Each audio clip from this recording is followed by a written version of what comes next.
ìpínlẹ̀ Imo ni wọ́n ti náwó gan ìkan lára wọn pàápàá láti ọwọ́ àṣẹ ẹni tí ń ṣe olórí àwọn òṣìṣẹ́ ní ìpínlẹ̀ ọ̀hún bí wọ́n ti ṣe ní ìkan lára wọn ló ṣẹ̀dí àpòpọ̀ pẹ̀lú àwọn míì láti jọ yanṣẹ́lódì fódìdí ọjọ́ kan ọ̀hún. àwọn aláṣẹ ilé ẹ̀kọ́ gíga ti àpapọ̀ tí ó wà ní ìlú Ọ̀yẹ́ Fóyè ni wọ́n ti kéde ìpapòdà ọmọlé ẹ̀kọ́ wọn Mọ́dúpẹ́ Deborah Àtàndá tí wọ́n ti ní wọ́n wà tẹ́lẹ̀. ìròyìn ìṣẹ́jú kan lẹ́gbọ́tàn fún ti sáà yìí láti ìkànnì Crest 91.1 FM. Ó ti yá atọ́kùn ìfẹsẹ̀wọnsẹ̀ ti fọ́n fèrè àákò ti tó ká bọ́ sórí pápá sórí ọ̀dàn kí bọ́ọ̀lù aláfẹsẹ̀gbá eré orí ọ̀dàn gbéra sọ.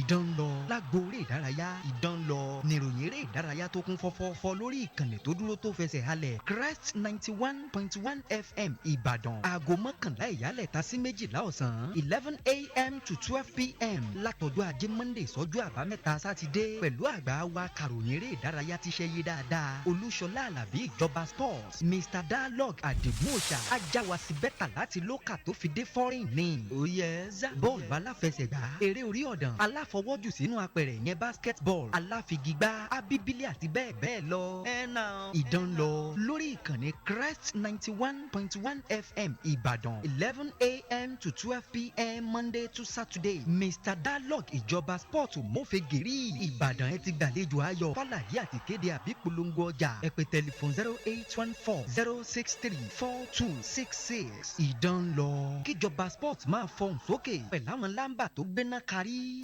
Oh, and it's Kanu Wako right now. Kanu Wako moving the ball from the central midfield. Oh no, Kanu Wako crosses over to JJ Okocha and it's a goal! Oh yeah, Sangalo is a goal. Shano Wale is a goal. Escobar is a goal. Toros is a goal. It's a goal. It's a goal. It's a goal.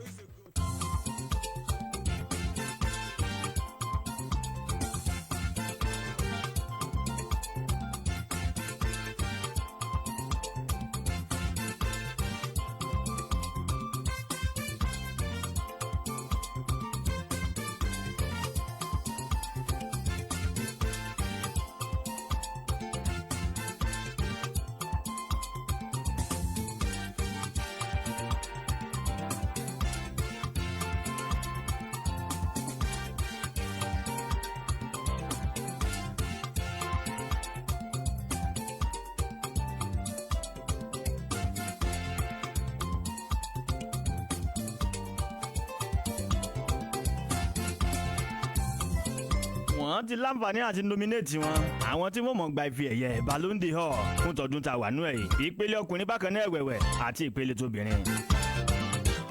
pàápàá Julian Alvarez, Nicolo Barella, Jude Bellingham, Karim Benzema, Yashi Bono, Kevin De Bruyne, Ruben Dias, Antoine Griezmann, Ilkay Gündoğan, Josko Gvardiol, Erling Braut Haaland, Harry Kane, Randa Kolo Muani, Kvaratskhelia, Robert Lewandowski, Emiliano Martinez, Lautaro Martinez, Kylian Mbappé, Lionel Messi, Kim Min-jae, Luka Modric, Jamal Musiala, Martin Odegaard, Andre Onana, Victor James Osimhen, Rodri, Bukayo Saka, Mohamed Salah, Bernardo Silva àti Vinicius Junior. Àwọn tí wọ́n wà ní kàtígórì tàwọn ọkùnrin nìyẹn. Tàwọn obìnrin bákan náà ẹ̀wẹ̀wẹ̀, Antana Bomati wà ń bẹ̀. Sam Kerr, Azizat Oshoala, Ewan Pajo àti bẹ́ẹ̀ bẹ́ẹ̀ lọ. Pàápàá lágbọ́n tí àwọn best goalkeeper bákan náà ẹ̀wẹ̀wẹ̀. Ilé tá a lè pè ní Yashin Trophy Award ìbẹ̀ láti rí amúlẹ̀kọ ẹgbẹ́ agbábọ́ọ̀lù Barcelona Marc-André ter Stegen wà ń bẹ̀, Dominic Livakovic, Emiliano Martinez, Thibaut Courtois, Aaron Ramsdale, Mike Maignan, Yashi Bono bákan náà ẹ̀wẹ̀wẹ̀, Andre Onana, Bruce Samba àti Ederson. Pàápàá bá tún wá ń sọ nípa Copa Trophy Award bákan náà tún kọ́. Ilé tó wà fún under 21 players ìbẹ̀ láti rí Jude Bellingham, Gavi wà ń bẹ̀, Jamal Musiala, Eduardo Camavinga, Pedri, Xavi Simons, Alejandro Balde, Antonio Silva, Rasmus Højlund àti Haiwai. Pàápàá ẹja bọ́ sí gbòòrò ayé náà ká gbọ́ nǹkan táwọn èèyàn ń sọ nípa bó ṣe nominate wọn sí láti gba Ballon d'Or ìpele tọrí ti ọkùnrin, Ballon d'Or bákan náà ìpele tóbìnrin àti àwọn amúlé tó dáa jù lágbàáyé. Mo kí yín kú kàlẹ́ kàárọ̀. anybody tó bá fẹ́ sọ̀tẹ̀ tó bá fi tíìmù ṣe nìkan ló lè sọ pé Lawrence James ò deserve kó wà nínú list yìí tó lè mú gúrò make list ó yẹ kí Lawrence James make Aitana Bonmati yẹn kódà mo sì lè tí pòǹgàn ló máa gbà ní tí Caicedo fi make list yẹn kò ju nǹkan tó play ní World Cup yẹn lọ Sam Kerr náà súnmọ́ láti gbà á.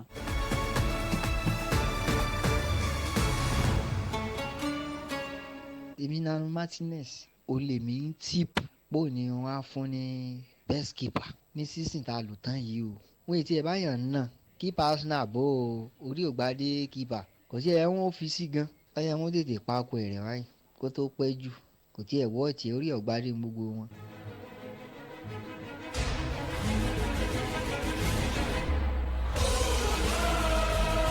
DG èmi ọmọ tó dé tí ò fi sí nínú list o àní ó lè mọ́ gbàṣẹ bẹ́ẹ̀ tó yẹ kó wà ń bẹ̀ tá a bá wo kínní yìí ọ̀tẹ̀ máa ń yù wà ń bẹ̀ ní England òun ló gba golden glove ṣérú ẹni yẹn ni ò yẹ kó wà ń bẹ̀ àwọn goalkeeper téèyàn ò sí ẹ̀wà mọ̀ rí ẹ̀wà ń lọ fi wọ́n bẹ̀ DG ò sí ẹ̀wà sínú list yẹn rárá àmọ́ pé ó ti kó máa ń yù náà kò tí ì sí club kan bẹ́ẹ̀ ní performance last season ni wọ́n ń wò ṣé last season ṣe DG ò perform ni so kò perform náà fún ní golden glove fún ni DG lè mọ́ gbà mo sọ Ronaldo lè mọ́ gbà mo sọ kódà wọ́n lè mọ́ wà ní the best 10 bẹ́ẹ̀ tó yẹ kí wọ́n wà nínú list yẹn bẹ́ẹ̀ tó ti pé Ronaldo ti kúrò ní England pẹ̀lú bó ṣe kúrò bóyá náà àwọn torí àwọn ẹ mọ̀ pé England àwọn náà ń dìbò pọ̀ iná ṣe dìtẹ̀ and then DG náà ọ̀dọ̀ wọ́tò náà bá kúrò ní Man U òun náà inú òdùn sí náà so òṣèlú ni wọ́n ń dìbò ní so kì í pé ẹni tó dáa jù ní à ń fún.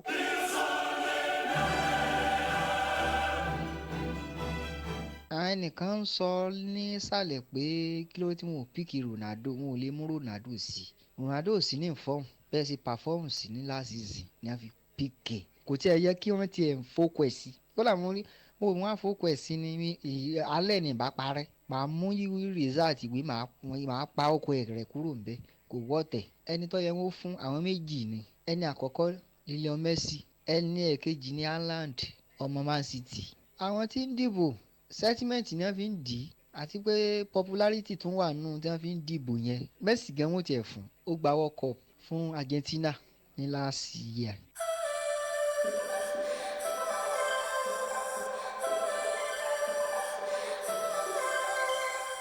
obìnrin tí wọ́n lè fún ní àwọ́ọ̀dù yẹn lẹ́mìí ṣe mo píkì àwọn lady tó gba World Cup obìnrin yẹn tí wọ́n gbà lọ́dún tí wọ́n bá dẹ̀ fún wọn á fún Asisa Osuala àìtóró náà ó kópa tó ṣe ní lásìsì.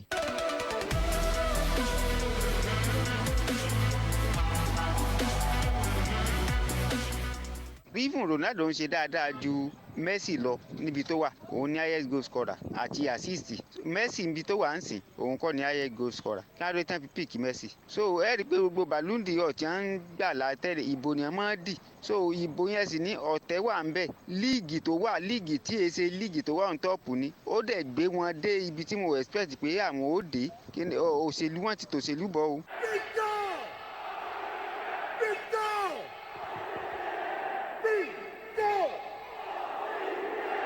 bí mo ṣe rí 30-man list yẹn orúkọ tí mo kọ́kọ́ lọ check ni Victor Osimhen bí mo ṣe rí pé Victor Osimhen wà ń bẹ̀ in fact inú mi dùn gan pé Victor Osimhen wà ń bẹ̀.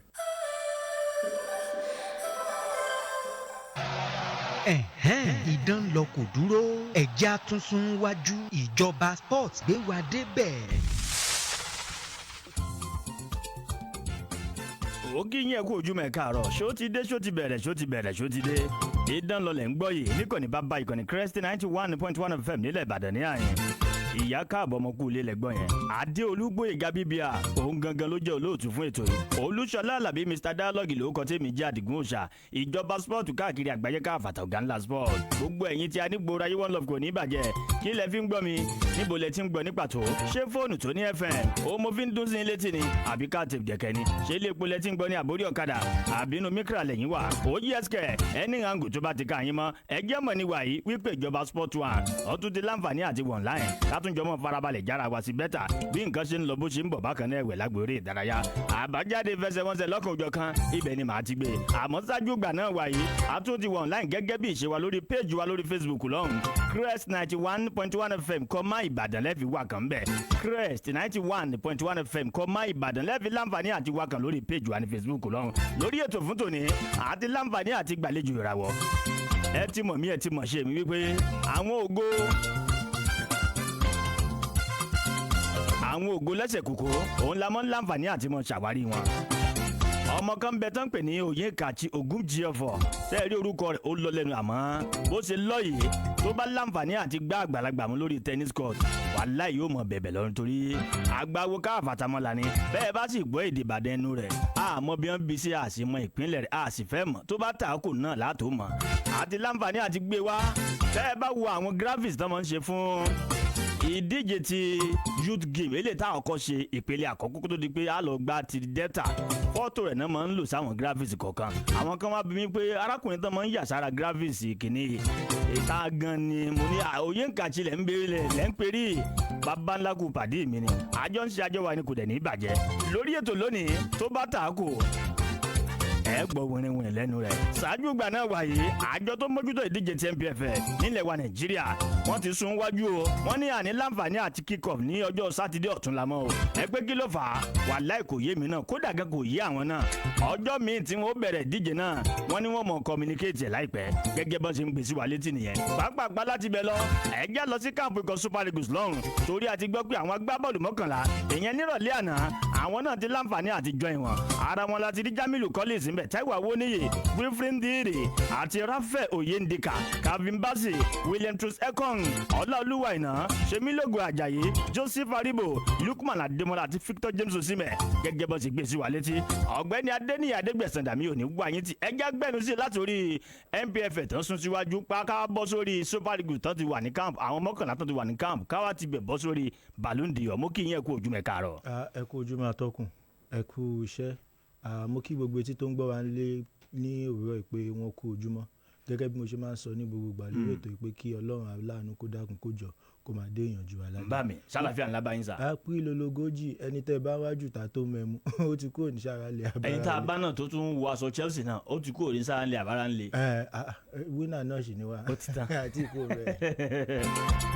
ó yá kò ní bàjẹ́ ẹ mọ̀ bọ̀ lórí péèjì wa ní Facebook lọ́hùn ìmẹ̀lẹ́ ti mọ rí àwọn àràmọ̀ǹdà àti àwọn ìfọ̀rọ̀wérọ̀ kọ̀ọ̀kan pẹ̀lú àwọn àlejò wa 07047000911 òun lójú òpó tá a fi gba kọ́ tó bá tà kó tàbí 08121171911 Crest náà ń pe bí kì í mọ̀ ṣeré ó jẹ́ láti bẹ̀ lọ àjọ tó mójútó ìdíje ti NPFL wọ́n ní àní láǹfààní àti bẹ̀rẹ̀ géèmù mọ́ lọ́tún àtòrí àtẹ̀ ti gbé aṣọ shooting wa jáde àti tẹ ọkọ̀ sí ìjọba sport ó wà ní bẹ́ẹ̀ wọ́n ní pé tọ̀ ká lọ mọ̀ wọ́ o ká wọ̀ bóyá ká wọ̀ lọ pàtì kan pé àní láǹfààní àti bẹ̀rẹ̀ NPFL mọ́ lópin ọ̀sẹ̀ wọ́n ní wọ́n ti sún wájú wọ́n communicate new date láìpẹ́.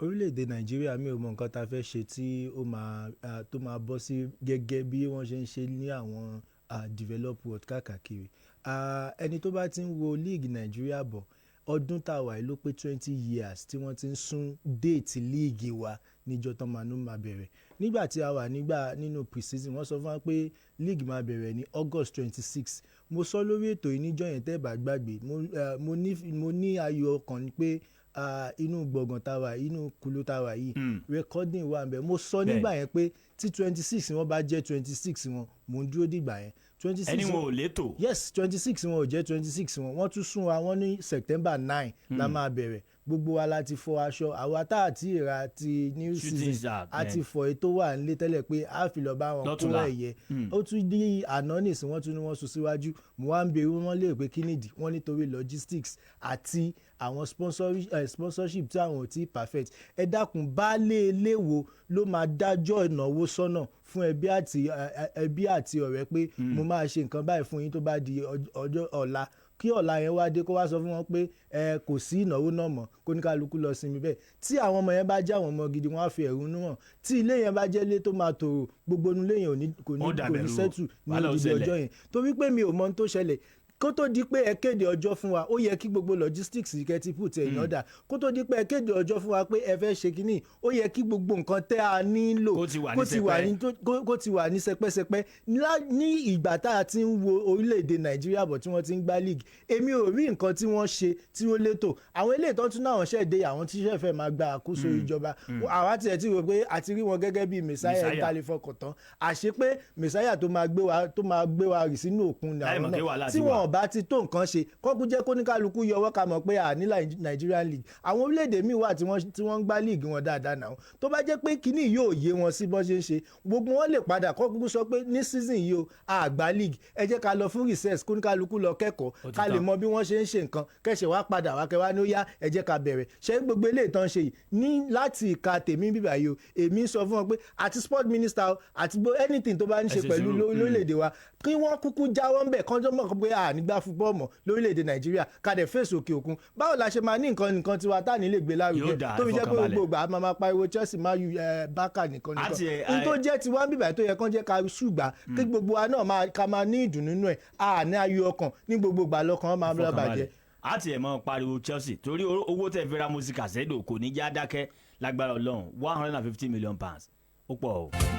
ẹja mọ̀ bẹ́tù bọ̀ ẹja lọ sórí péjì wa ní Facebook lọ́run àwọn èèyàn ti láǹfààní àti mọ̀ join wa ń bẹ̀ bami ọ̀ṣọ́ àfọlábí cletus Pastor Stephen yẹn láti sẹ̀líkà àwọn tí wọ́n ń fi àdúrà gbé Chelsea tí ìbá ṣe bẹ́ẹ̀ Chelsea ìbá ti fọ́ ó yá mi ò ní fi ẹ́ sàwátì àjọ ń ṣe àjọ wà ní agbára gbogbo Gunners lọ́run olùsọ Charles bùnmi ẹkúndayọ̀ ó dúró tán kò ga tán gbogbo Gunners nìyẹn ọ̀gbẹ́ni Victor Adigun Idris Ibrahim láti Abidjan ní Côte d'Ivoire lọ́run gbogbo Madrid pátápátá nìyẹn pẹ̀lú mi bákan náà láwọlé àwọn náà ti láǹfààní àti wọlé sórí péjì wa lọ́run arábìnrin Olúwagbémisọ́lá mi ò ní fi ẹ́ sàwátì gbogbo Man U pátápátá ẹjá lọ sínú àwọn tán nominate fún Ballon d'Or àwọn kan ti bínú o bẹ́ẹ̀ bá fẹ́ sọ ẹmọ bẹ́ẹ̀ sì sọ o torí bẹ́ẹ̀ bá kó sọ àwọn fáǹsì CR7 tán bá yẹn ẹlẹ́gbọ̀n àgbà èmi ò sí ń bẹ̀ pápápá ẹjá wọlé táwọn ọkùnrin wọn ní wáyé tí ò sí CR7 bẹ́ẹ̀ wọn wá ní mẹ́sì tán fi síbẹ̀ gan bẹ́ẹ̀ náà gbọ́ interview táwọn èèyàn sọ lẹ́ẹ̀kan wọn ní ọ̀tẹ̀ náà fi ń di láàrin ìṣẹ́jú àyà. kì í ṣe ọ̀tẹ̀ níwòye tèmi torí pé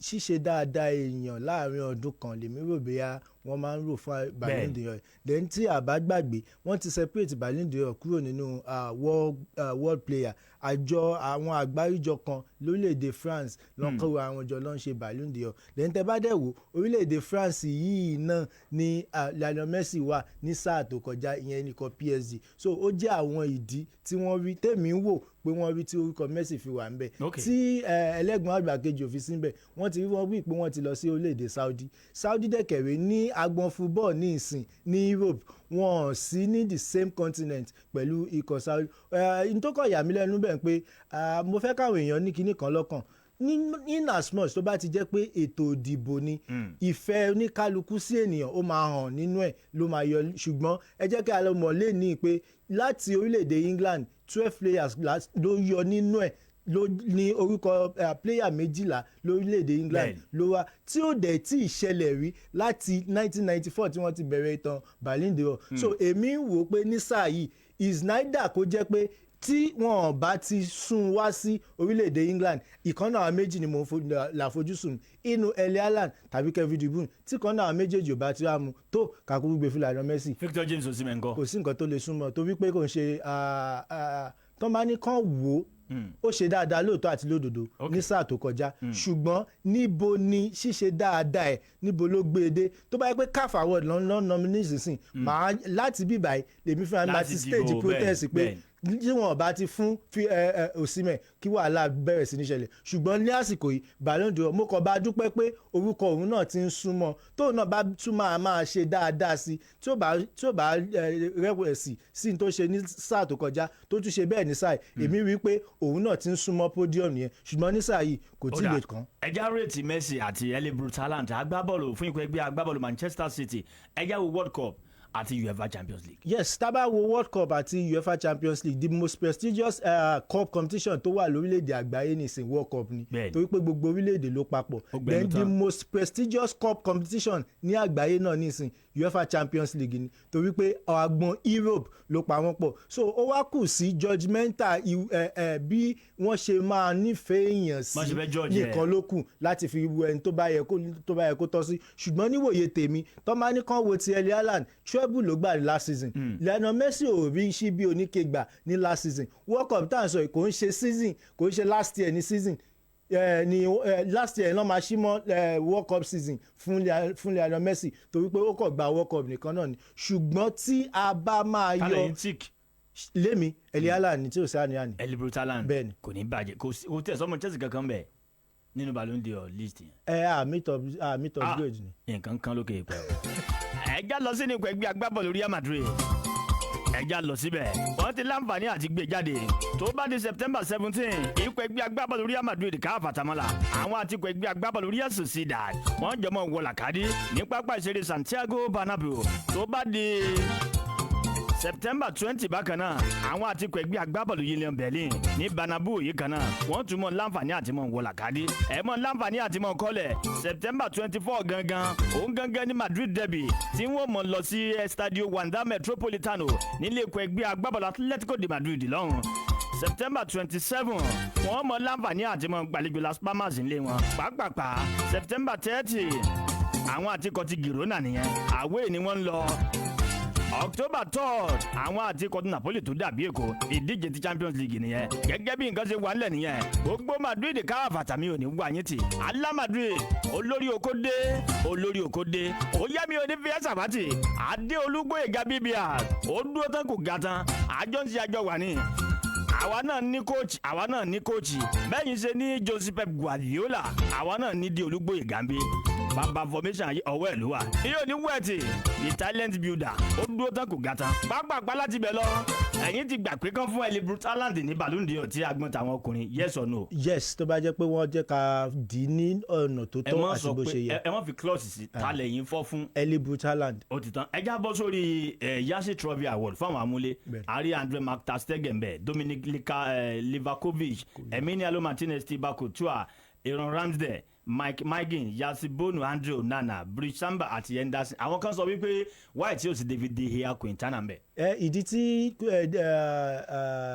De Gea fi ní síbẹ̀ nínú sáà yẹn ni wípé tí lóòótọ́ àti lódodo òun ló gba Golden Glove fún EPL ní last season gẹ́gẹ́ bí amúlé tó ṣe dáadáa jù ní gbogbo last season yẹn ṣùgbọ́n presently báyìí ṣe mọ̀ pé De Gea ò ní ikọ̀ kankan tó ń bá ṣiṣẹ́ ó jẹ́ free agent then àwọn tí wọ́n mú kinní náà kò ṣe pé bóyá wọ́n kú lórí àbí wọ́n rí kankan tó ń bá wọ́n wo saves wọ́n dẹ̀ ń wo dídá sí rẹ̀ bí nǹkan ṣe ń lọ sí pẹ̀lú wọ́n dẹ̀ máa ń wo relationship tí player yìí máa ń ní pẹ̀lú club ìdí tèmi níwòye tèmi o tí mo rí pé De Gea ò fi síbẹ̀ nìyẹn ṣùgbọ́n ní àwọn tó yẹ tí mò ń wò pé ó yẹ kí award yẹn tọ́ sí inú Martinez tó jẹ́ amúlé ikọ̀ tíìmù tí ń jẹ́ ní England náà Aston Villa tó ló gba World Cup àti ìkejì ẹ̀ tó wá láti inú ikọ̀ Man City ìkànnà àwọn méjèèjì náà lọ. ó dà kò ní bàjẹ́ ẹ̀já mọ bẹ́tò lọ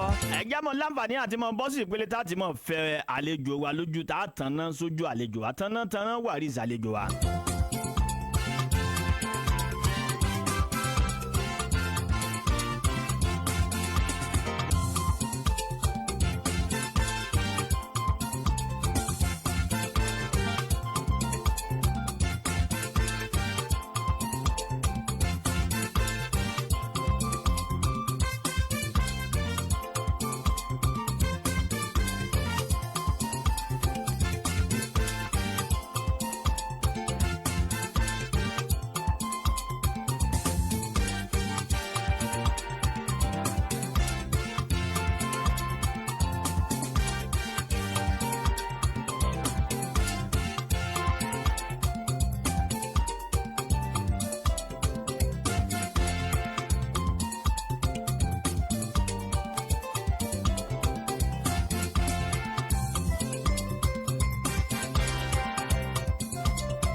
yá láti bẹ̀ lọ àti dé ìpele tá a ti mọ̀ tanná sójú àlejò mi mọ̀ tún gbàfi mẹ́ta ọlọ́run ọba o.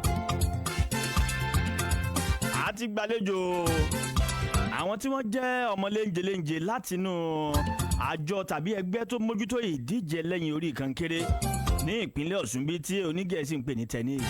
bẹ́ẹ̀ la tún gbàlejò tí ìpínlẹ̀ Ọ̀yọ́ ń bí ẹ̀dá kan ẹnu mi àgọ́ mo tún ti padà sí lẹ́nu tí ìpínlẹ̀ Ọ̀yọ́ ń bí àti gbàlejò ẹni tó jẹ́ olórí àwọn olùkọ́ni lẹ́ka náà coach Ganiu Tirimisiu eléyìí ló máa tún jẹ́ ìgbà ẹlẹ́ẹ̀kejì tí wọ́n láǹfààní àti àpíà lórí ètò yìí wọ́n ti wárí nígbà tá a kọ́kọ́ tẹnubọ gbogbo àwọn takuntakun wọn látẹ̀yìnwá ẹ bá ń kí bàbá mi Dr.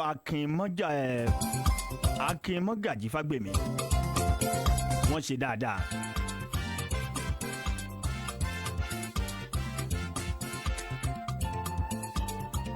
àwọn ni wọ́n ṣe àtìlẹ́yìn fún ẹ̀ka tennis ti ìpínlẹ̀ Ọ̀yọ́ látẹ̀yìnwá ní gbogbo ìgbà kò sí gbogbo àwọn ìdíje tán bá lọ àwọn náà máa ń fi owó tùlùtùlùlẹ̀ láti ṣèrànwọ́ fún wọn bí wọ́n ṣe ń gbìyànjú àti máa náwó sí agbọn tennis ìpínlẹ̀ Ọ̀yọ́ ní agbára Ọlọ́run oníṣù wọn kò ní rẹ̀ wọ́n o àní gbá wọn tì àti láǹfààní àti gbàlejò brọ́dà mi dáadáa ọ̀rẹ́ mi ni o èmi ò jùlọ age mate jọ ni wá torí ẹni tó bá ń ṣe dáadáa èmi a máa mú wọn lọ́rẹ̀ẹ́ ni Oyèkàchí Ògúnjìọ̀fọ̀ àtúngbàlejò bárakàtì náà kọ́ àtúngbàlejò alájà hajj abárakàtì náà ìyẹn túmọ̀ sí pé agbàlejò tennis player méjì agbàlejò kóòtù wọn kan ẹja ọkọ̀ tán náà káàkọ́ sílẹ̀kùn fún kóòtù náà mo kí yẹn kó ojúmọ́ máìkì kóòtù kò ní bàjẹ́ ẹ bá ń súnmọ́ máìkì dáadáa kóòtù.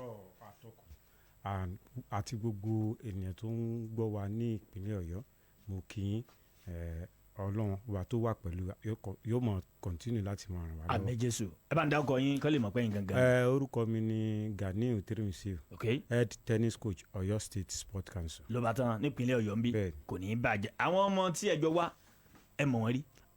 àwọn ọmọ yìí dáadáa ni ẹ mọ̀ wọ́n gan. àti kékeré láti bẹ̀rẹ̀ pẹ̀lú wọn tó fi dé stage yìí di àsìkò yìí agbára Ọlọ́run dẹ̀rẹ̀ wọn ò lọ síbi gíga tá à ń fẹ́ fún. àmín Jésù àmín Jésù sẹ́ni ká bá ti parí ètò yìí ẹ bá ìkànnù staff wa ń bí iṣẹ́ tó ń ṣe náà fi bẹ́ẹ̀ pọ̀ lumi ẹ mú lọ sọ́dọ̀ yín lọ yóò ẹ bá kọ́ bó ṣe ń play tennis afẹ́kọ̀ọ́ náà wúlò ẹ̀bùn kan bẹ́ẹ̀nù rẹ̀ tafẹ́kọ̀ọ́ wúlò fúnra rẹ̀ àkẹlẹ́ mọ̀ sanwó oṣù fún lásán yóò mọ̀ gba tennis náà so àwa lámọ̀ percent orí rẹ̀ àwa lámọ̀ gbà eléyìí tó kù àkọ́rẹ́ sáwọn ẹbí rẹ̀ ńlẹ̀ torí ó nífẹ̀ẹ́ tennis dáadáa àmọ́ kì í fẹ́ gbórí dúró kò ní bàjẹ́ ẹja tan máìkì fún brọ́dà mi mo kì í yẹ kó ojúmọ́ o ẹlẹ́gbọ̀n àgbà Oyèkàchí Ògúnjìọ̀fọ̀ mo kì í yẹ káàárọ̀ ẹ káàárọ̀ sà. ẹ kú ojúmọ́. mo fẹ́ kí gbogbo ilé o. ẹ dákun ẹ bá ń control máìkì yẹn kó lè bá ẹnu wọn dáadáa dákun kò bá mu máìkì wọn ó fẹ́ ga ju height wọn lọ ó fẹ́ ga ju height wọn lọ.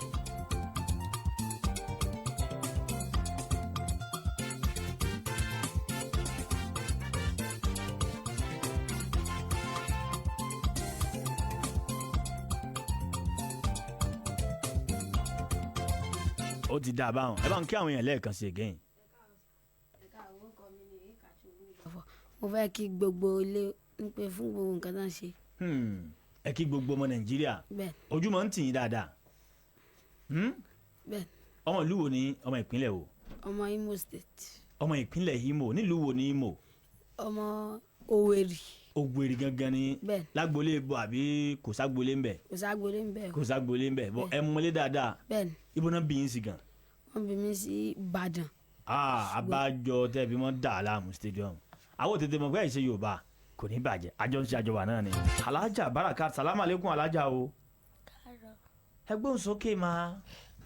ẹ dákun ẹ bá ń gbé máìkì sọ ẹnu dáadáa ẹ dákun. akínyẹ kó ojúmọ́ alájà Barakat. mo kí gbogbo lé. sálàáfíà ńlẹ̀ wa. bẹ́ẹ̀ni. sáwọn náà ń tijú ni. wọ́n ń tijú àbí. ó yá. ẹ kí gbogbo lé àwọn èèyàn ń gbọ́ yín mà. ọ̀dà ẹja fi wọ́n lẹ̀ torí wọ́n ní wọ́n ń tijú lọ́wọ́.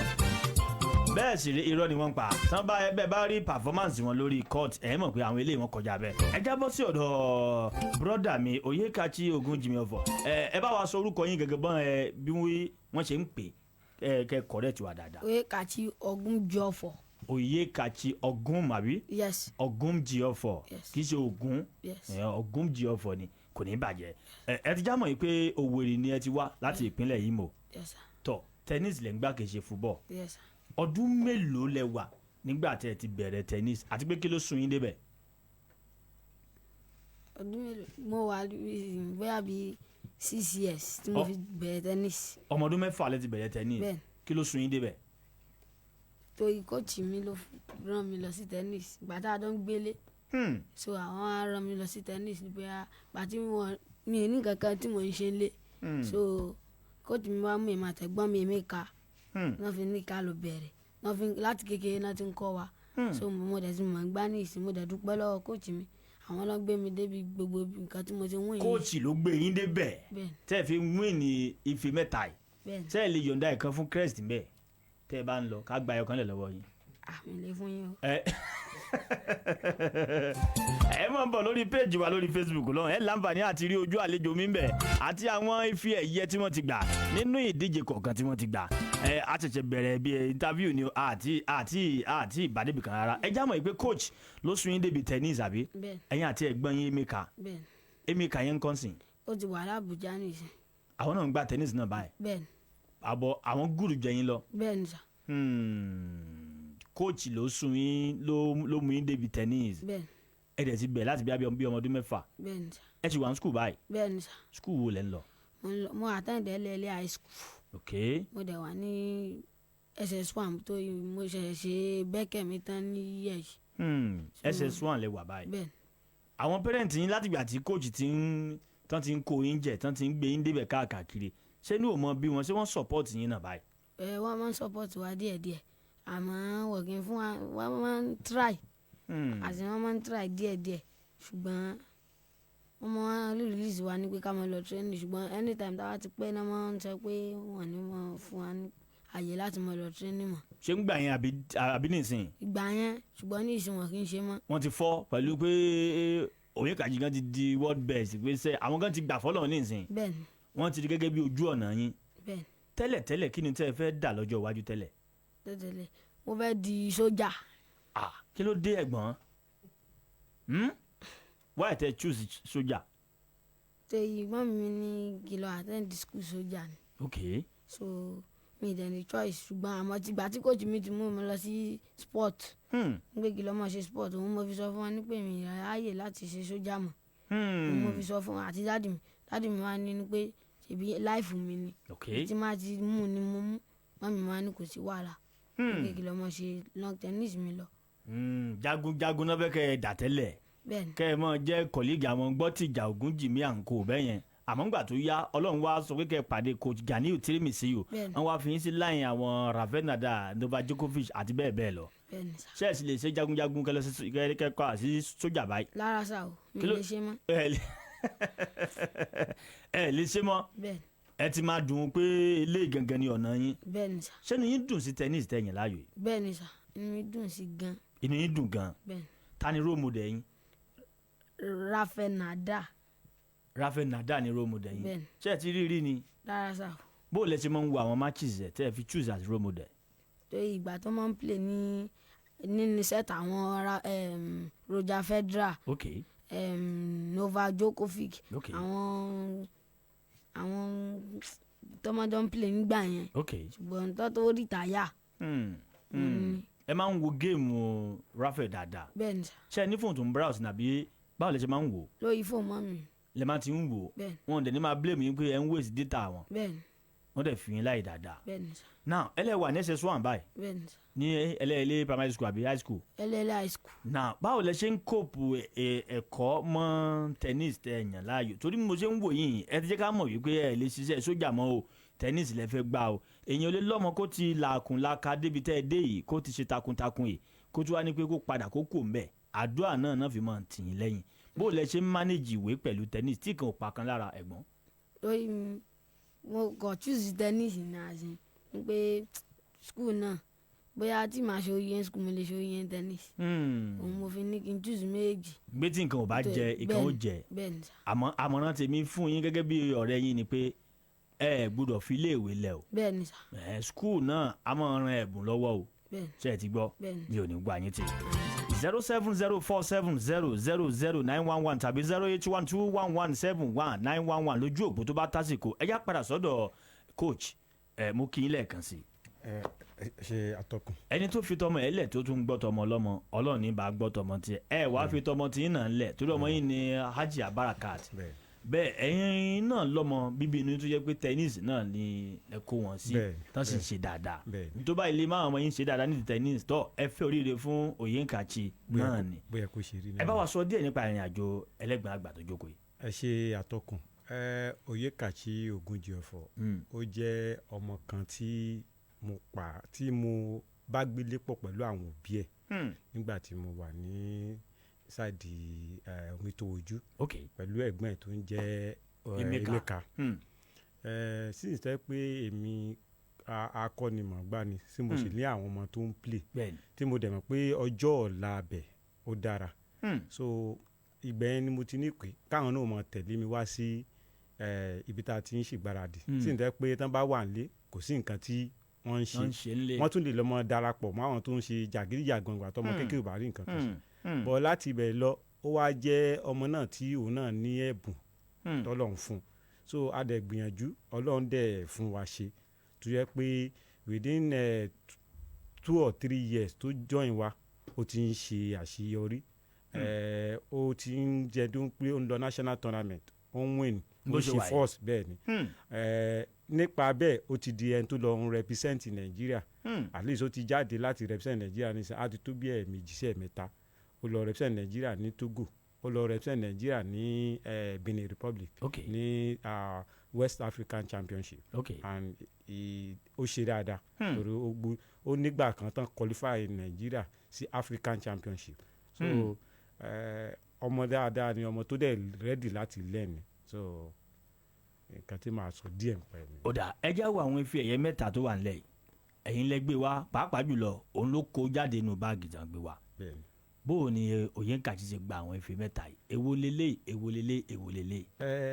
atọ́kùn èyí tí a mú dání òun ni a ṣẹ̀ṣẹ̀ gbà nígbà tá a lọ sí Èkó ní láìpẹ́ parí last weekend lọ́wọ́ bẹ́ẹ̀ ni a lọ sí wọ́n pe tournament náà ní Sapetro Future Tennis Championship International Tennis Academy lẹ́kọ̀ọ́ ló organize fún gbogbo tennis player tó jẹ́ junior throughout Nigeria and ó participate ní 14 and under and ó gbìyànjú láti wọ final but along the line ó lose concentration he can only settle for the second best in Nigeria. So ọmọ kan Abuja ló ara Abuja ló na Oyèkàchí. bẹ́ẹ̀ni so then eléyìí tá a mú dání ó ní MTN tennis championship under 14 náà àwọn náà host yẹn gbà yẹn. bẹ́ẹ̀ni àwọn ló ṣe sponsor under tennis academy under 14 national championship náà ni òun náà ló ṣe àṣeyọjú láti runners up náà ló ṣe ń gbà yẹn. Then a tún lọ fún CBN Junior Championship lẹ́nu àìpẹ́ yìí òun ló win ẹ̀ ọ̀nà ní Èkó ó ti ṣe àwọn tournament káàkiri tó pọ̀ báyẹn tẹ́ pé ìyáda kó win or kó ṣe second but it has been like that because it's a street fight nínú àwọn tight fight ni ló mọ̀ ń jẹ́ gbogbo àwọn player pọ̀ káàkiri Nàìjíríà táwọn náà fi tẹ̀ fẹ́ ṣiṣẹ́ dáadáa tó dẹ̀ ń ṣe dáadáa so ó ti ní àṣeyọrí tó pọ̀.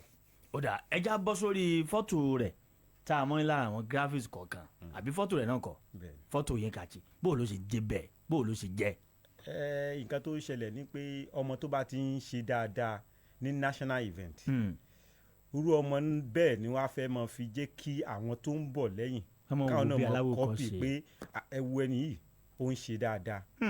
ó dàbí tournament a lọ gbá recently yìí ọmọ mi Mubarak Ganiu tournament wọ́n pè Adéwálé national championship memorial kìíní oyè mi òun ló win ẹ̀ last year so ìgbà tá a débẹ̀ kò sí fọ́tò ẹ̀ nìkan kan tán lò fọ́tò ẹ̀ ni wọ́n gbé síbẹ̀ so àwọn tó wà bẹ́ẹ̀ àwọn tó méjì ẹ̀ náà tán ti rí tẹ́lẹ̀ wọ́n ní this year o sí tí yóò sí around tí yóò play o àwọn náà fẹ́ win ẹ̀ lọ́dún so ẹnu ọmọ tó bá ti ń ṣe dáadáa ẹ rí i pé picture ẹ̀ wọ́n mọ̀ ọ́ lò ó dàbí òsínmẹ̀ tó make news ẹ bá gbogbo news nísìn wọ́n ó gbé sínú paper wọ́n ó gbé so bó ṣe ṣe rí nìyẹn so kò sẹ́ni tí ẹni tó bá ń ṣe dáadáa ẹni tó bá làwọn èèyàn náà fẹ́ mọ̀ náà fẹ́ gbárùkùtì bó rọ̀ ṣe jẹ́ nìyẹn. ó dà kò ní bàjẹ́.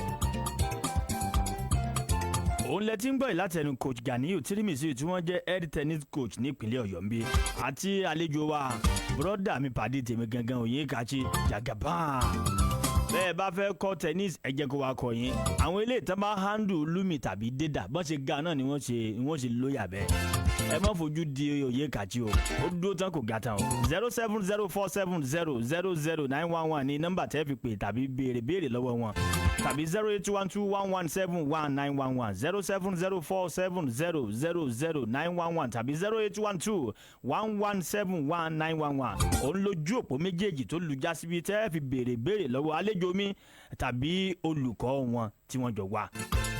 ẹ jẹ́ n bọ́ sọ́dọ̀ bọ́dà mi Oyèkàchí mi ò ní fi yín ṣàwátì kí ni àwọn ìpèníjà tẹ́ ti kojú látẹ̀yìnwá tá a bá ń sọ nípa challenges so far ó yá ẹ gbé mi débẹ̀ bàbá rẹ̀ ni pé nǹkan kan ojú ti rí ó yá mọ̀ ń gbọ́.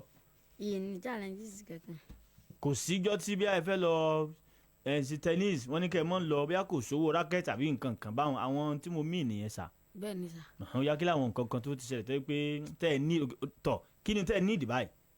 mo nídìí help àwọn bóyá bíi àwọn assistant chairman assistant àwọn GM tó wà ní sport council bẹ́ẹ̀ni mo nídìí sponsorship àwọn tó máa lè sponsor tí wọ́n ràn yín lọ́wọ́ bẹ́ẹ̀ni so àwọn equipment tẹ́ fi ń play nǹkan racket náà nǹkan ṣé ẹ ti ní tó pọ̀ abẹ́ ẹ̀ ní ìdìmọ̀. mo nídìí ẹ̀sà ntí ní nǹkankan mo nídìí racket ball training ball ẹ ní ìdí dáadáa bẹ́ẹ̀ni pẹ̀lú canvas racket. tẹ́ fi mọ approach ball gan gidi ó dà ẹ jẹ́ n béèrè báyìí ṣé ẹ tẹ wà ní social media àbí Facebook àbí nǹkan kan ẹ sí ń bẹ̀. bẹ́ẹ̀ni ṣé wà ń bẹ̀. Facebook nìkan mo wà. fóònù lẹ fi ń ṣe Facebook. fóònù mi.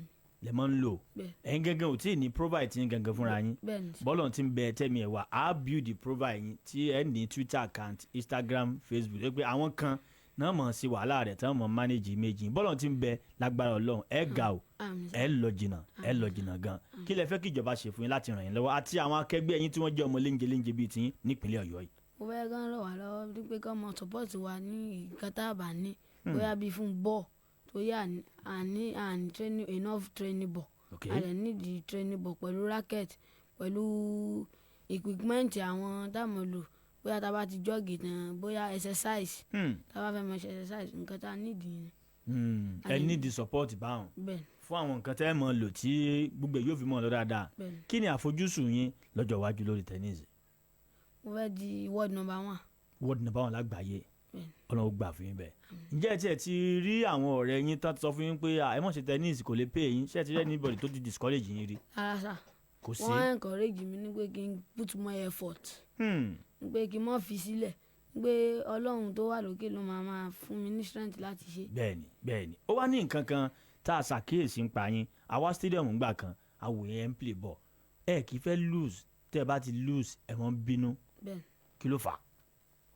mo fẹ́ di champion ní ìfẹ́ kẹ́ anybody mọ̀ nà mí easily so mi fẹ́ kẹ́ anybody mọ̀ mú point easily lára yín òun lẹ ṣe máa ń bínú báyìí torí last time táwa stadium inú bí yín gbà tán ẹ gbé kò yẹ kó rí bẹ́ẹ̀ ẹ bínú gan àmọ́ mo wá ṣẹ̀ṣẹ̀ wá mọ n tó fà tẹ́ ẹ fi ń bínú nìsín ni ẹ fẹ́ di world number 1 lágbára Ọlọ́run ó pè bẹ́ẹ̀ lágbára Ọlọ́run ṣé láwọn ọ̀rẹ́ tẹ́jọ wà ní school tó yẹ pé àwọn náà play tennis náà ẹ̀yin nìkan ni àwọn tó kù ló ń play ball nǹkan kan. ṣùgbọ́n mo ní gẹ́ẹ̀ kan báyìí pẹpẹ ìjọ àlógo ẹ̀ school kan náà lájọ ń lọ òun náà ti ń try bẹ́ẹ̀ ni. ẹ̀yin lẹ́ ń train ẹ̀. rárá o ẹ̀ coach mi ló ń train ẹ̀. ọ̀rẹ́ yín lòun. bẹ́ẹ̀ ni. ó ti tán mo ti yan tí mo fẹ́ yọ ẹ ti ní ẹ̀ńtẹ́jọ́ mọ́ ọkọ̀ wọ́ọ́rìn inú báwọn. bẹ́ẹ̀ ni. kò ní perpetual àbí. bẹ́ẹ̀ ni. ó dà ẹ já bọ́ sórí football ṣé ẹ ti láìkì bọ́ọ̀ bẹ́yà Arsenal àbí ẹ láìkì kankan. football bẹ́ẹ̀ ni mi láìkì. ẹ kì í fẹ́ gbọ́ sétí ẹ láìkì tíìmù kankan. ìyìn tí ẹ máa ń pa football. bọ̀ tennis nìkan ní gbogbo àfojúsùn yín kò ní bàjẹ́ kí ni tẹ́ ẹ lè sọ nípa coach Ganiyu Tirimisi o. coach Ganiyu mi wọ́n máa help mi bí nísìnyí tí màá ti jẹun wọ́n máa fún mi lówó kí lọ́ọ́ fi jẹun wọ́n máa ràn mí lọ́wọ́ bí nísìnyí tí màá ti ń lọ sẹ́kọ̀ọ́ tí màá lówó kankan dání wọ́n máa ràn mí lọ́wọ́ bí kí kábàǹsì mi bá ti bàjẹ́ wọ́n máa bá mi rà rákẹ́ẹ̀tì mi wọ́n máa bá mi gbà tí mo ṣẹ̀ṣẹ̀ bẹ̀rẹ̀ tennis tí n ti ní kankan tí n ti rí rákẹ́ẹ̀tì àwọn lọ́lọ́ bá mi ra rákẹ́ẹ̀tì tuntun àti canvas pẹ̀lú grip gbogbo ẹ̀ pẹ̀lú equipment tí màá mọ̀ lò àwọn ni àwọn náà máa ń ràn mí lọ́wọ́ ní gbogbo gbà. ó dà ẹ ní díẹ̀ bù báyìí bẹ́ẹ̀ni rákẹ́ẹ̀tì yóò tè lò báyìí tábà ní àwò lójú ọjà. ó máa tó bẹ́ẹ̀ bí 120,000. racket gidi bẹ́ẹ̀ni. olúwa o àwọn canvas nǹkan ìyẹn tiẹ̀ sì lẹ́sìn tiẹ̀ bẹ́ẹ̀ni. àmọ́ coach náà máa ń support láti gbà yí wa mo wá fẹ́ bẹ̀yìn tẹ́ ẹ bá ti wá dókè ẹran ti coach bẹ́ẹ̀ni màá ti mọ̀. ṣe gbọ́ sà ojú mi ní kẹ́ ẹ mọ̀ wẹ́ ojú mi ẹ̀ pé láàrin mi àti yín nìsín ẹ̀ ń gbogbo nàìjíríà ló ń gbọ́ wa tẹ́ ẹ bá ti dókè ẹ mọ́ gbàgbé coach yín torí wọ́n gbìyànjú àbí ẹ̀ náà dẹ́ confirm pé wọ́n gbìyànjú kò ní bàjẹ́ 07047000911 tàbí 08121171911 à á gbìyànjú àti build social media platform fún ọ̀gbẹ́ni Oyèǹkàchì tẹ́ẹ̀fì mọ́ láǹfààní àti mọ́ ní gbogbo àwọn activities wọn bẹ́ẹ̀ ló mú kí yín ẹ kú ojúmọ́ ẹ káàárọ̀. ẹ kú ètò. orúkọ yín bọ̀lẹ̀ tí ń pè mí sà. orúkọ mi ni Báòkú Ganiyu Tirimisiu láti Yànà Àgbàlá. Báòkú Ganiyu Tirimisiu. láti Yànà Àgbàlá. mo ń gbọ́ yín sà. mo kí bàbá wa tí ń kọ́ ọmọ náà lẹ́kọ̀ọ́. àwọn náà ń gbọ́ báyìí. Ọlọ́run jẹ́ kí wọ́n máa ṣàṣeyọrí. àmín. inú mi dùn bí mo ti gbó kọ yẹn ó kọ tó falẹ̀ ni. bẹ́ẹ̀ni. inú mi dùn Ọlọ́run jẹ́ kókó náà máa ṣàkárí ayé o. àmín Jésù. àmín Jésù. mo wá fi àsìkò irọ́ àwọn ìjọba orílẹ̀-èdè wa àwọn nǹkan tá a lè máa gbé lábẹ́ ní tá a fi lè ní àṣeyọrí dáadáa kì í ṣe po nìkan ni ká máa focus gbogbo àwọn ọmọ tó lógo báyìí ẹ jẹ́ ká ràn wọ́n lọ́wọ́ gẹ́gẹ́ bí orin òbí pé ká má talent ọmọ mọ́lẹ̀ o. bẹ́ẹ̀ni. gbogbo wa náà ni ògbó wọ́ọ̀bùjọ mo kẹ́yìn náà o àṣeyọrí nílé iṣẹ́ yín ò ní jóná. àmín Jésù. àmín Jésù. ẹ ṣeun gan sa ẹ ṣeun gan ẹ ṣeun gan sa. ẹ wá jẹ́ n bọ́ sọ́dọ̀ coach Ganiyu Tirimisiu mo bá bẹ̀yìn lórúkọ Ọlọ́run ẹ̀yin lẹ́tí rí Oyèǹkàchì látilẹ̀ ẹ gbọ́dọ̀ jẹ́ káwọn kóòtù kan àbáwọn kankan ní ẹ mú wá kábà yín ṣe ẹdó tí nǹkan yín torí lọ́pọ̀ ọgbà báyìí ìgbà tí gbogbo nǹkan le koko kò sẹ́ kankan tó rí yín ẹ sì gbọ́n tí Oyèǹkàchì sọ ó sì jẹ́ ọmọ tó mọ̀ọ́re torí kò lówó lọ́wọ́ lè nìní o bó bá ní yóò ṣe àmọ́ lágbára Ọlọ́run èmi máa bẹ Ọlọ́run tí nǹkan kan bá ti soft náà yóò mọ̀ mí sápò coach kò burú tó bá fi fọmátìkì tì í ní pé coach mi ẹ mọ̀ ń làágùn náà yẹ ẹ mọ̀ ń sinmi ẹ náà ẹ ti kọ́ ọmọ débì kan kẹ́ ẹ mọ̀ sinmi lókù ẹ wá jọ̀ọ́ jàre ẹ̀yin ẹ̀ kan yọ̀ǹda Oyèǹkàchì fáwa káwa build the platform fún tí wọ́n fi mọ̀ rí activities àgbà lọ́wọ́ yín tí wọ́n ní káwa mọ̀ promote ká mọ̀ gbé lárugẹ torí kò sí ní tá a wà fún náà ju pé ká fi ń tá a ní ká fi ṣàwárí wọn mo wá stadium ń jọ sí Oyèǹkàchì ń play o ẹ lè ní kó train mi ń dàkú sórí kóòtù àní dààmú 07047000911 tàbí 08121171911 hello mo kí yín ẹ kú ojú mẹ́ káàárọ̀. ẹ káàárọ̀ ẹkú sẹ́ o. yes sir. ìjọba mo kí ọ gan. ẹ ṣeun sir. ìkan rẹ̀ ò ní bàjẹ́. àmín Jésù. Ọlọ́run ọmọ tẹ náà débi tó ga. àmín àmín Jésù. torí pé ẹ̀yin lẹ mú irú èyí ètò tẹ mú ẹ̀yin lẹ mú jáde. tó gbogbo station ló ń ṣe sport ṣùgbọ́n wọn ò ṣe àwárí grassroots ní bí international. bẹ́ẹ̀ni. tó Ọlọ́run ràn yín lọ mo kí ọ gan mo wá tún kí coach yẹn náà ọmọ tí ẹ náà débi gíga. àmín Jésù. lágbára Ọlọ́run. àmín Jésù. ẹ kú sẹ́ o. ẹ ṣeun gan sa. kí ni ó wú mi lórí gan. lórí pé láyé ìjọ ọ̀rọ̀ bọ́ọ̀lù international la máa gbọ́. bẹ́ẹ̀ni. ẹ̀yin dẹ́ ṣe spọ́ọ̀tì ilẹ̀ jáma ti nàìjíríà náà wọ́n ti jákujàku yìí. wọ́n fẹ́ ṣe líìgì wọ́n tún transfer àbí wọ́n transfer rẹ̀ àbí kílẹ̀ ń pè é ṣe protone lẹ́pẹ́. bẹ́ẹ̀ni wọ́n tún tún síwájú. ṣé wọ́n máa ṣe ti amẹ́ríkà báwọn. wọ́n yé ṣe bẹ́ẹ̀ àwọn ò ti tẹ̀lé everything down. wọ́n kàn anọ́ọ̀sì àní gbọ́n kankan yóò sì máa dùn máa ẹ wà sọ pé à ń lọ ọ̀dọ́ wọn ọmọ nàìjíríà ò fẹ́ràn tíìmù nàìjíríà àfẹ́ràn líìgì nàìjíríà àìríwò ogun kọjá bẹ́ẹ̀ o kí àwọn tí wọ́n jẹ́ mínísítà fún spọ́ọ̀tì kọ́ máa gbọ́ ń dun àwa mátìsì tá a láìkì bọ́ọ̀lù kò ní bàjẹ́ o ẹ mọ̀ máa ṣe. àmín Jésù. dájúwájú látọ̀yọ́. ẹ ṣeun dáàdì mi. dájúwájú látọ̀yọ́. ẹ ṣeun gan sa ẹ ṣeun gan sa. 07047000911 tàbí 08121171911 àwọn ojú òpó tẹ́ fi láǹfààní àti pè ní láti béèrè béèrè lọ́wọ́ Oyèǹkàchì tàbí kóòtù gangan fúnra wọn wọ́n sì wà ń kalẹ̀ wọn ò tí lọ ẹ ló mú kí yín ẹ kú ojú mẹ́ káàárọ̀ ẹ ló ta ní bẹ́ẹ̀nbẹ́ ẹ ló yí ẹ kú ojú mẹ́ káàárọ̀ ẹ ló ẹ kú ojú mẹ́ káàárọ̀. ọmọ bọ́lájí ló sọ̀rọ̀ láti ló níyà. mò ń gbọ́ yín sà. yẹ èmi láìkì nǹkan tí kóòtù yẹn yẹ kí ọmọ yẹn máa fi kóòtù lẹ o. bẹ́ẹ̀ni kóòtù náà tún máa fi lẹ. bẹ́ẹ̀ni bẹ́ẹ̀ni. kí àwọn Ọ̀yọ́ state kọ́nà jẹ́ kí wọ́n sponsor kó yẹn tó máa sponsor rẹ̀ àmín Jésù àmín Jésù ẹ ṣeun gan sa. ó dàgbọ́. ẹ ṣeun gan kò ní bàjẹ́. ẹ ló mú kí yín ẹ kú ojú mẹ́ káàárọ̀ ìpè yẹn ti já kó mẹ́. a gbọ́dọ̀ gbàgbé Dr. Akin Mọ́gàjì Fágbèmí kílẹ̀ ní sọ ń pa àwọn torí ká mọ̀ pààrọ̀ àwọn nìkan single handedly ni wọ́n láǹfààní àti mọ̀ fọ́ǹdì yín látẹ̀yìnwá. ẹ ṣe àtọkùn mo ti ní tẹ́ ẹ bá rán mi létí mi gan ni láti sọ because wọ́n ṣe dáadáa. Dr. Akin Fagbemi wọ́n jẹ́ èèyàn akíkanjú, wọ́n dẹ̀ jẹ́ èèyàn dáadáa torí wọ́n ti àwọn nìkan láfẹ́ sọ pé wọ́n ń gbìyànjú fún wa jù lórí sponsorship tí in fact ká mọ̀ lọ bá wọn wọ́n ṣe dáadáa. wọ́n béèrè coach nínú tá a wà yìí wọn ò tiẹ̀ jẹ́ ká àti ẹ̀ àfẹ́ disturb wọn pọ̀ wọ́n ṣẹ̀ṣẹ̀ ṣe kan fún wa èmi á rò pé kí n mọ́ dààmú wọn yẹ kí n sọ bí wọ́n ṣe tún pè mí nìyẹn pé àwọn gbọ́ mi sọ wọ́n tún ti fún wa lọ́wọ́ láti ràn wá lọ́wọ́ nìyẹn. ọlọ́run ọba tó lè san ẹ̀san rẹ̀ fún yóò san ẹ̀san rẹ̀ fún àmín Jésù Kristi. ọlọ́run tó ràn wá lọ́wọ́ gan. a sì dúpẹ́ náà lọ́wọ́ Ọ̀yọ́ state government because iṣẹ́ pọ̀ lọ́wọ́ gómìnà Ṣèyí Mákindé iṣẹ́ pọ̀ lọ́rùn ìjọba a lè ní ká fi gbogbo ẹ̀ sọ́wọ́ ìjọba gbogbo wa la ní iṣẹ́ ṣe bí kóòtù náà ṣe ní nǹkan tó lè ṣe láti ìrànwọ́ bẹ́ẹ̀ ni èyí náà ní bẹ́ẹ̀ ni private people náà ní láti ṣe because a lè ní wọ́n ń ṣe because wọ́n ń gbìyànjú àǹfààní nǹkan tó ń fún wa àwa náà tún rí lò láti lò fáwọn ọmọ ẹ̀ ṣùgbọ́n a mọ̀ pé wọ́n sì lè ṣe jù bẹ́ẹ̀ lọ so nǹkan tí mo lè sọ nìyẹn. ẹ ló mọ kí yẹn kú ojú mẹ káàárọ̀ ẹ ló ẹ ti wà ń bẹ̀. Hello. orúkọ yín bí lẹ ti ń pè mí sà. Fausat Asam. ó yá pápápá mò ń gbọ́ yín mà. Ẹ jọ̀ọ́ máa ní ìdìrànlọ́wọ́ yìí. ó dà ẹ ló mọ kí yẹn kú ojú mẹ káàárọ̀. hello ẹ kú ojúmọ́. ẹ ti wà ń bẹ̀ ta ní bá mi ń sọ̀rọ̀ pápápá. Andra Blafit láti Ìjòkó. ó yá ìbéèrè yín fún àlejò wa àti coach náà. Kí ẹ sọ. 07047000911 tàbí 08121171911 àwọn ojú òpó tẹ́ láǹfààní àti pèsè nìyẹn a sì ní ìṣẹ́jú kan àti àbọ̀ láti lò lórí ètò yìí 07047000911 ẹ̀ ló mú kí yẹn kú ojú mẹ́ káàárọ̀ pàápàá. hello yes sir mo ń gbọ́ yín ó yá ẹ ló ẹ ti wà ń bẹ̀ ẹ sì ń bẹ̀ mọ́ ẹ ló mú kí yẹn kú ojú mẹ́ káàárọ̀. Ẹ káàárọ̀. orúkọ yín bọ̀lẹ̀ tí ń pè mí sà. Fausat Asam ní látàrí ológun. mo ń gbọ́ yín sà ìbéèrè yín fáwọn àlejò wa ẹ dákun. ẹ já mọ́ láǹfààní àti mọ́ ọ̀rọ̀ lé fún tòní.